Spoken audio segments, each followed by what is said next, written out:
बंगोपसागर रे दाना बांधुची आउ एक लघुचाप 4 तारिख रे पश्चिम केंद्रीय बंगोपसागर लघुचाप संभावना रही परे यह घनीभूत हुई अपपात परिणत हो पारे। अपपातटी छत्तीसगढ़ मुहां हेबा नहीं आकलन करिछि पाणीपाग केन्द्र। लघुचाप प्रभाव में 4 तारिख रु पुणी प्रबल वर्षिब। कोरापुट और मालकानगिरी विभिन्न अंचल प्रबल वर्षा संभावना नहीं जारी होइछि येलो वार्निंग जारी। सेहीपरि 5 तारिख ठारू देवगढ़ सम्बलपुर अनुगुल ढेंकानाल नयागढ़ खोर्धा कटक पुरी जिले में केतेक स्थान में काल बैशाखी सह प्रबल वर्षा हो पारे बोली आंचलिक पाणीपाग विज्ञान केन्द्र पक्षरु आकलन कराइछि। सुभद्रा योजना पे आरंभ है पंजीकरण। घर घर बुली फॉर्म बांटिले अंगनवाड़ी कर्मी। तेबे सेप्टेम्बर 17 तारिख पर ऑनलाइन आवेदन आरंभ हेबो बोली जना पड़ी। ऑनलाइन फॉर्म सबमिट हुईगले आवेदनकारी मोबाइल को मेसेज आसीजिवो। यह पूर्व फॉर्म फिलअप संपर्क में कर्मचारी जानिबा दरकार। सरकार ठारू सुभद्रा टंका पाइबाकू अनाई बसिचंती आवेदनकारी हेले केउठु पाइबे आवेदन पत्र केमिति करिवे आवेदन ताकू नहीं द्वंद्व बढ़िबारे लागिछि। पुणी गोधिया आतंक हरिदा थाना क्षेत्र अंचल में पुणी थे आतंक खेलाई गोधिया।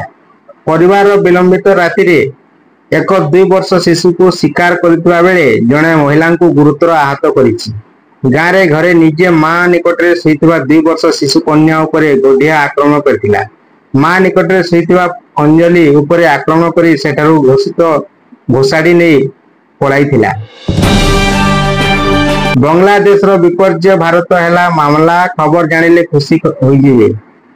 बांग्लादेश से प्रधानमंत्री शेख हसीना पतन परठू पड़ोसी देश में परिस्थिति गुरुतर होइबारे लागिछि। जेतेबेले शेख हसीना क्षमता को थिले पड़ोसी देश में पोशाक शिल्प गारमेंट इंडस्ट्री शीर्ष को आसीथिला, किंतु वर्तमान मौलवादी प्रभाव हेतु देश में व्यवसायिक ग्राफ तलक खसवा आरंभ करिछि।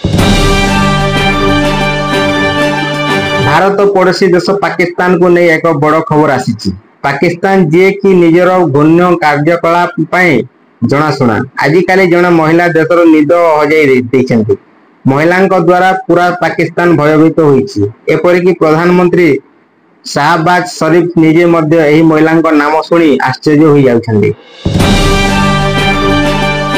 आसंता वर्ष फेब्रुआरी मार्च मासरे पाकिस्तान आयोजित हेबो चैंपियन ट्रॉफी 2025। तेणु पाकिस्तान बोर्ड यही टूर्नामेंट आयोजन करने प्रस्तुति जारी रखी। तेबे यह पूर्व टीम इंडिया पाकिस्तान गस्त को नहीं द्वंद्व लगी रही। भारतीय टीम पाकिस्तान जीव कि नहीं से नहीं वर्तमान पर्यंत कौन स्पष्ट सूचना मिलना। ग्राहक सुविधा दृष्टि रखी देश में अग्रणी टेलीकॉम सेवा प्रदानकारी कंपनी रिलायंस सर्वदा नुआ नुआ ऑफर लॉन्च करे। तेबे यह मध्य जियो तार ग्राहक सबुठारु सस्ता प्लान लॉन्च करिछि। एही प्लान रे वैधता 72 दिन पई रहितबा बेले एथिरे ग्राहक माने डाटा और कॉलिंग सुविधा मध्य पाई पारे। जियो पाखरे अनेक रिचार्ज प्लान उपलब्ध रहितबा बेले ता अलगा अलगा प्राइस सेगमेंट अछि। महाकाश रे फसी रहितबा भारतीय वंशोद्भव तथा नासार महाकाशचारी सुनीता विलियम विषय रे एक बड़ तथ्य सामना को आसीछि।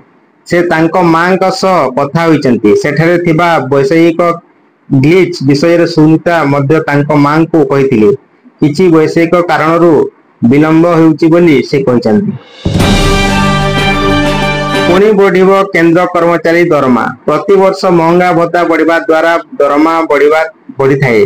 कर्मचारी जहा महंगा भत्ता वर्ष को 2 थर बढ़िबा द्वारा होई थाए।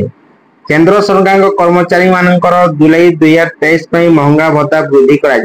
केंद्र सरकार प्रत्येक थर दशहरा एवं दीपावली उत्सव सीजन रे जुलाई डीए घोषणा करते। अर्थात अक्टोबर डीए घोषणा आसीबो, किंतु एथर यह पूर्व डीए वृद्धि हेबार संभावना अछि। पूर्वतन मुख्यमंत्री नवीन पट्टनायक निर्वाचन मंडल रे 24 वर्ष मध्य 100टी हत्या घटना घटी। सही हत्या घटना रे मोट 328 जन हत्याकारी को चिन्हट करा जाय सेमानंको धरा जायछि एवं कोर्ट हाजत रे पठाइछंती। एही नै विधानसभा रे लिखित उत्तर रखिजंती मुख्यमंत्री मनमोहन चरण मांझी। ब्यूरो रिपोर्ट सहारा न्यूज।